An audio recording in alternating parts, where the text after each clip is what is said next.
I don't think that we should leave anyone with the impression that there is a catastrophic problem with our system as we have it when 1 out of nearly 1 million ballots fell through the cracks. We have one right here. That doesn't mean that there weren't others that may or may not have happened.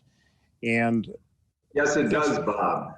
I don't think we're not making up stuff here. I'm not making up stuff, but there isn't any evidence that this something else didn't happen. Look, you know what the evidence is, Bob? We have no fraud. Okay, so let's not scare people. I'm not trying to scare anybody, but I'll tell you, there's a lot of people concerned now that I have talked to, and I'm sure everybody else has talked to, is will their vote count? And pointed out. Let me finish. We're almost perfect. I don't argue with the idea that this is a small number.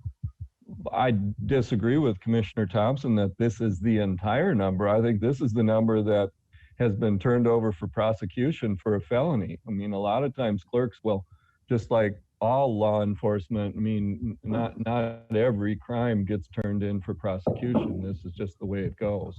So I don't think you know how many of these happen because there's these 2 that have been turned in to the DA. My concern, if we have a problem with the absentee ballot issue, is that they get out and people vote and send them back immediately, because the risk is that we have an avalanche and we have 90 or 70 or 80,000 votes that are valid votes but don't get counted or they're not in. So I really think my concern is whether the federal court's going to give us that extra week to let us count votes that may get tied up in the mail. So I think that is the concern, whether or not our structure and our system is set up to handle the volume that may be coming in.